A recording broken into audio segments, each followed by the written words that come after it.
is Nigel Farage a cop-out?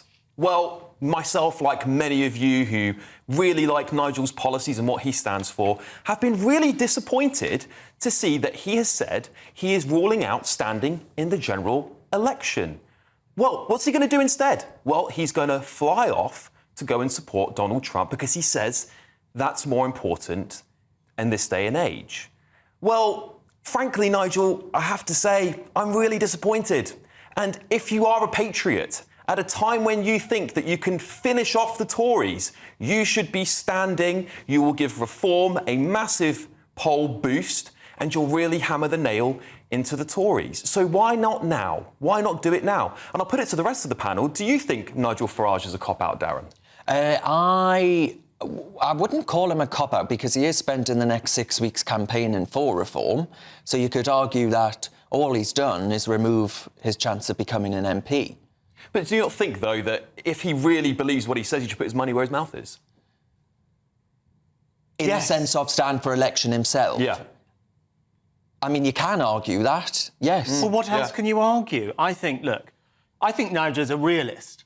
And ultimately, if he stood to be a Reform candidate, he wasn't really going to have a real chance of becoming an MP because the first past the post system that we operate in this country, it's very hard for challenger parties to come up.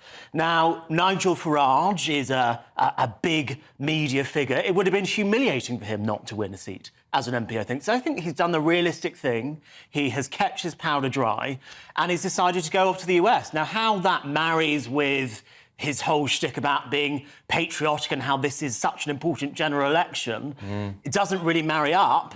But, objectively speaking, is the US general election more important globally than the UK general election?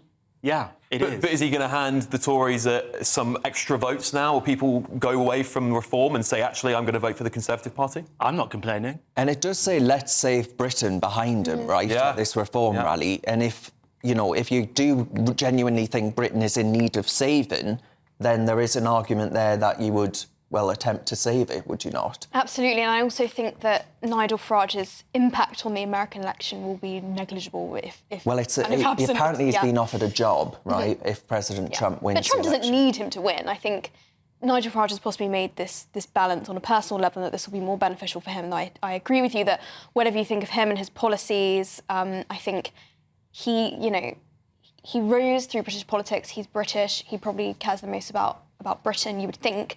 And I think that if you're that person in that position, you ought to be putting that first as a politician, and that's clearly not what he's doing. Yeah, I mean, I'm gutted. I'm personally gutted because I do believe people who go into politics should put their money where their mouth is, and they shouldn't complain if they're not going to do what they expect other people to do. And I find it really difficult now. I mean, I was somebody who was possibly going to vote for Reform if Nigel came back, and now he's not.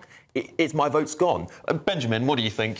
I mean, I think he's put money before the country. He has referred to before the last week and in the last week about how he has this big job offer in the US, probably very well paid. There's an enormous amount of money in US politics, and he's chosen that. But there's also part of his story that I don't think adds up, because he said that he was going to launch a campaign to be an MP next week, and they got wind of it. Well, Ben Habib, deputy leader of Reform, said, I knew nothing about that. And how odd that if you had a planned putting yourself forward just in a week, that you would suddenly drop that.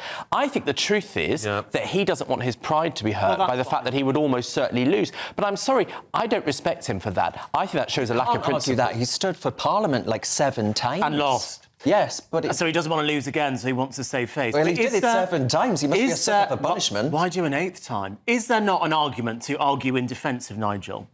Is there not an argument to say...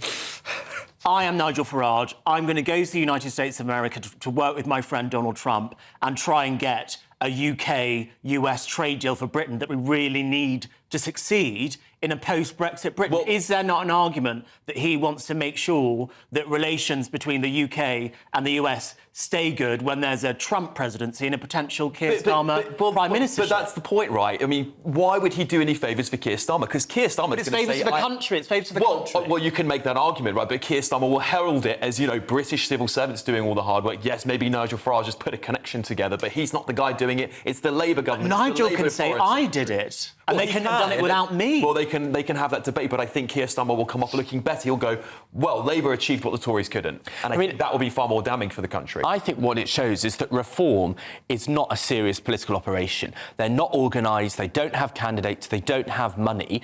And Nigel Farage knows all of those things. He knows it's a busted flush before it even happens.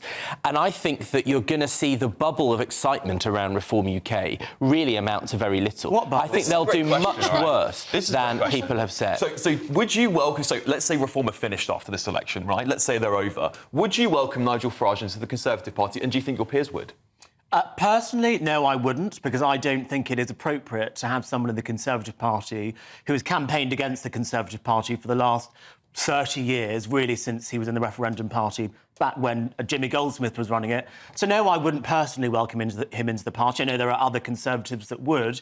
I just don't know why everyone chickens out and says, well, no, I wouldn't welcome him in the party. It's no better than having Natalie Elphicke in the Labour Party. Why do you want people who have opposed you in your party? Well, I would just make the point that I think Nigel is a true Conservative in the sense that he is low tax, he's all about freedom of speech, he's about growth, and basically a patriot as well. And I think that the Tory party have lost a lot of that identity over the last 20 years and do need those people from Reform that are really Conservatives to come back. The Conservatives are Conservatives. There are plenty of Conservatives. Well, I'm not saying that, but I think there's a lot more that are not as Conservative as Reform are. And I think if you're going to be not as Conservative as Reform. No, but if you're going to... Conservative. Rishi Sunak comes out and says we're a broad church. If you're going to be a broad church, like, the Labour Party are, then you should have... And we do have him to thank for Brexit getting over the line, because it was your party that was not getting that done. Sorry, who got Brexit done? Boris got Brexit only because of Nigel and the Conservatives got Brexit done. Because of Nigel and Boris the Brexit Johnson got party. Brexit done. Even you David Cameron called the referendum. Yeah, but you know why David Cameron All called that right, I'll referendum. be